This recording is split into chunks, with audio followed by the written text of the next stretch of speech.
Selamat ya untuk 60 teman-teman yang lolos ke tahap terakhir di seleksi CLC Sabah Malaysia tahun 2024.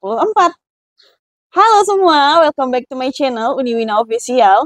Di video kali ini, seperti di judul yang udah teman-teman lihat, aku mau ngebahas tip and trick gimana caranya melewati tahapan terakhir ini, yaitu tes wawancara dan micro teaching. Karena banyak teman-teman yang nge-DM aku di Instagram, di TikTok, ataupun di komen YouTube aku, nanyain tipsnya gimana sih Kak untuk melewati tes wawancara dan micro teaching ini. Daripada aku ngebalesin satu persatu DM kalian, jadi akhirnya aku putusin untuk buat video ini. Dan kali ini aku hanya berbagi sesuai dengan pengalaman aku aja, jadi kalian boleh ikutin saran dari aku, tips dari aku, atau kalian punya tips sendiri silahkan diterapkan di tes tahap terakhir ini. Seperti pertanyaan yang satu ini guys, ada temen yang nanya tips dari aku untuk menghadapi tes wawancara dan micro teaching. Oke baiklah, aku akan share pengalaman aku di video ini. Tapi sebelumnya teman-teman jangan lupa untuk subscribe channel aku, like video ini, dan komen atau share ke media sosial kalian biar teman-teman yang lagi butuh info ini bisa dapat manfaat dari video aku ini. Jadi untuk 60 orang teman-teman yang udah lulus ke tahap terakhir ini, masih ada 2 tahapan tes lagi yang harus kalian lalui untuk bisa memastikan kalian itu beneran jadi guru di CLC. Tapi nggak boleh dianggap remeh juga guys, tes akhir ini penentu kalian bisa lolos atau enggak.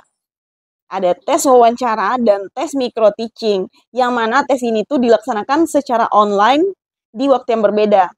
Tes yang pertama itu yang harus kalian lewati adalah tes wawancara kan di tanggal 8 dan 9 Juli. Kemudian ada tes micro teaching 10 dan 11 Juli. Jadi aku mau kasih tips dulu nih untuk melewati tes wawancaranya. Kalau menurut aku guys, jawaban dari tes wawancara ini menjadi penentu juga kalian akan lolos atau enggak. Kalau kalian ragu-ragu ngejawab pertanyaan dari asesor, bisa dipastikan kamu itu akan gagal. Jadi saran dari aku, kalau kamu ngejawab pertanyaan dari asesor, kamu harus yakin dan percaya diri dan keluarkan aja semua kemampuan kamu guys. Kamu tuh boleh narsis gitu. Kalau misalnya ditanya apa kemampuan kamu, kamu sebutkan semua apa kemampuan yang kamu miliki. Dan ingat ya, nggak boleh ngejawab pertanyaannya itu tuh secara ragu-ragu. Nah, contoh pertanyaan yang mungkin akan dipertanyakan nanti oleh asesor, apakah Bapak atau Ibu siap jauh dari keluarga dan tidak diizinkan pulang untuk 1 tahun pertama? Ayo, kira-kira kamu mau jawab apa sih? Jawabannya jangan ragu-ragu ya teman-teman. Kamu harus jawab dengan yakin agar asesor juga percaya kalau kamu bisa melalui long distance relationship ini dengan keluarga kamu. Alias kamu siap tidak dipulangkan selama 1 tahun pertama. Mungkin kamu bisa ngejawab, ya, saya siap untuk tidak pulang selama 1 tahun pertama demi menjalankan tugas sebagai guru CLC di Sabah, Malaysia. Dan saya siap jauh dari keluarga karena ini adalah konsekuensi saya, karena saya yang memilih untuk menjadi guru CLC Sabah, Malaysia ini. Jadi saya harus siap menerima jarak antara saya dengan keluarga. Mungkin kalau liburan atau cuti saya bisa izin untuk pulang ke Indonesia. Nah, jawabannya seperti itu teman-teman. Terus misalkan ada lagi nih pertanyaannya. Apa sih kemampuan lain yang Bapak Ibu miliki selain mengajar yang sekiranya bisa diajarkan ke anak-anak Bapak Ibu guru di Malaysia nanti untuk bertahan hidup? Kalian bisa aja sampaikan kemampuan yang kalian miliki. Mungkin kalian punya hobi memasak, jadi saya nanti selama di Malaysia akan memberikan les gratis atau ilmu gratis kepada anak-anak untuk belajar memasak masakan khas Indonesia. Jadi nanti anak-anak bisa belajar dari situ dan bisa jualan di pasar untuk menambah uang jajan mereka. Itu. Atau mungkin kalian punya hobi merajut, itu juga bisa loh kalian ajarkan ke anak-anak di sana. Pokoknya kalian harus percaya diri dan yakin aja, keluarkan aja semua kemampuan yang kalian miliki. Walaupun terdengar narsis, tapi harus. Terus pertanyaannya mungkin seperti ini. Apakah Bapak Ibu siap menerima tugas tambahan lainnya yang sekiranya nanti diberikan kepada Bapak Ibu selama Bapak Ibu mengajar di Sabah? Kamu nggak boleh bilang nggak siap, karena mau nggak mau kamu harus terima tugas tambahan. Contoh, bendahara dana BOS, operator dapodik, terus bagian aset, terus pengelola CLC. Pengelola CLC itu kayak kepala sekolahnya CLC. Kamu nggak bisa menolak kalau dikasih jabatan seperti itu guys, karena di satu CLC itu biasanya hanya sedikit guru yang dari Indonesia. Contoh waktu di sekolah aku tuh dulu ada 2 guru dari Indonesia. Jadi mau nggak mau aku sama temen aku tuh harus ngambil tugas tambahan tersebut.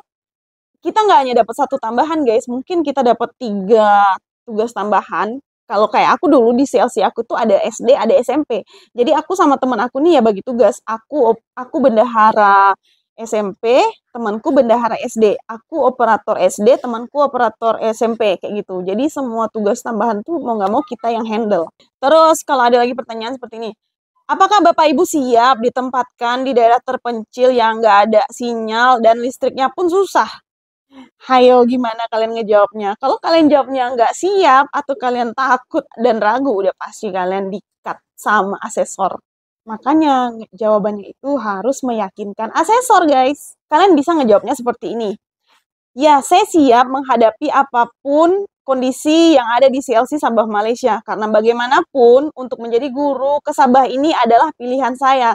Jadi kalau misalkan saya mendapatkan tempat tugas yang tidak ada sinyal atau listriknya pun susah, saya siap menghadapi semua itu. Ya, pertanyaannya ya seperti itulah guys, kira-kira yang bisa aku kasih contoh bayangannya. Mudah-mudahan teman-teman dapat sedikit bayangan ya, nanti kalau wawancara itu mau ngejawab seperti apa. Yang penting itu, kalau kamu dikasih pertanyaan, kamu jangan grogi. Kamu harus percaya diri, yakin. Kamu harus ngejawabnya itu jangan ragu-ragu, guys. Oke, pertanyaan selanjutnya, gimana sih tips menghadapi tes micro teaching-nya? Apalagi micro teaching-nya ini online. Jadi untuk micro teaching ini, offline ataupun online itu pasti akan ada kendalanya dan sensasinya pun akan berbeda. Kalau masa aku dulu itu micro teachingnya offline, udah pasti kamu berhadapan langsung sama asesor dan peserta lainnya.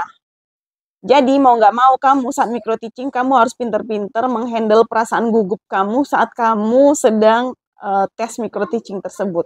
Tapi kalau micro teaching online itu enak banget menurut aku. Kenapa enak? Karena kamu cuman berhadapan dengan layar handphone. Jadi ibaratnya itu kamu kayak ngomong sendiri di depan cermin. Nggak jauh beda sama tes micro teaching aku waktu aku ikutan guru penggerak, guys. Makanya di sini aku mau berbagi tips nih untuk teman-teman. Apalagi kemarin ada yang bertanya nih, Kak, kalau micro teaching itu apakah berpengaruh ya kalau misalkan saya menggunakan metode IT atau metode yang manual seperti itu. Nah, saran dari aku teman-teman, kamu harus mencoba berakting saat micro teaching itu. Maksudnya berakting di sini, kamu bisa saat micro teaching itu menggunakan IT, kamu bisa pakai media infocus atau media pembelajaran lainnya. Terus kamu bisa berpura-pura kamu tiba-tiba sinyalnya hilang atau listriknya mati sehingga kamu nggak bisa melanjutkan pembelajaran menggunakan infocus tersebut. Jadi mau nggak mau kamu bisa menggunakan media lain yang mungkin sudah kamu siapkan sebelumnya. Contoh papan tulis atau media lainnya yang bisa kamu manfaatkan saat micro teaching. Sehingga asesor dapat menilai kamu, oh ternyata kamu bisa menghadapi situasi apapun saat kamu mengajar nanti. Nah, pengalaman aku nih guys, waktu aku micro teaching online kemarin, sebenarnya aku harus menggunakan media pembelajaran yang menarik saat micro teaching, maybe gitar atau alat musik lainnya. Cuma berhubung waktu itu aku dadakan banget untuk tes micro teachingnya, jadi aku acting pura-pura kalau alat musiknya itu ketinggalan. Jadi aku nggak bisa membawa alat musik di dalam kelas. Contoh seperti ini. Baik, selamat pagi anak-anak. Mohon maaf ya, sebenarnya hari ini Ibu akan mempraktekkan lagu wajib nasional di depan kelas. Ibu akan membawakan lagu menggunakan iringan alat musik gitar. Tapi karena tadi pas berangkat Ibu buru-buru dan di luar juga lagi hujan, jadi Ibu nggak sempet untuk membawa alat musiknya. Jadi hari ini kita belajarnya nyanyi dulu aja ya, tanpa menggunakan alat musik. Nah, seperti itu yang aku maksud guys, kamu pura-pura acting aja. Kamu bisa nggak menghadapi situasi di lapangan nanti. Jadi kalau kamu actingnya bagus, oh asesornya nilai nih, oh dia bisa nih di dalam segala kondisi nih. Jadi saran aku kalau kamu tes micro teaching, kamu jangan terpaku di satu metode aja. Kamu boleh modifikasi metode kamu sesuaikan dengan kondisi yang ada di dalam khayalan dan pikiran kamu. Karena micro teaching yang online, jadi tuh menurut aku tuh asik dan seru. Kamu bisa bereksplorasi, kamu bisa seru-seruan, kamu bisa bicara sendiri di depan kamera kamu. Tapi ingat ya teman-teman, karena batas waktunya 15-20 menit, jadi kamu pastikan untuk materi yang akan kamu sampaikan di micro teaching nanti, materinya itu tuh yang singkat, padat, dan jelas.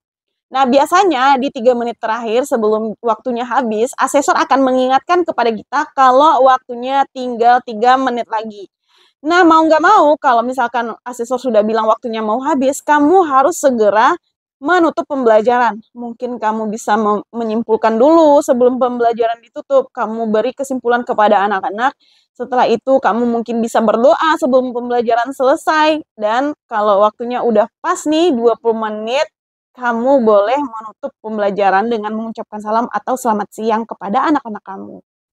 Gitu teman-teman. Nah, itu tips dari aku. Gimana cara kamu menghadapi micro teaching online.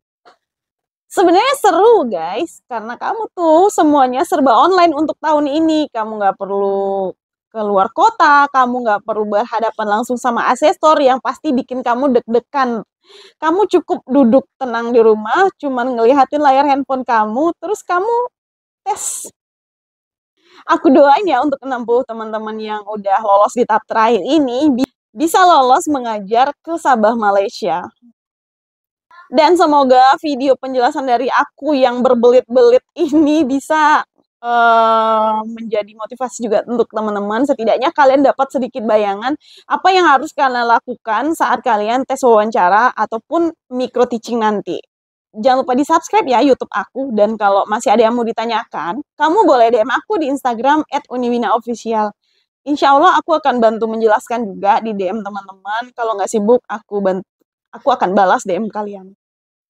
Good luck ya, sampai ketemu lagi di video aku selanjutnya. Bye-bye!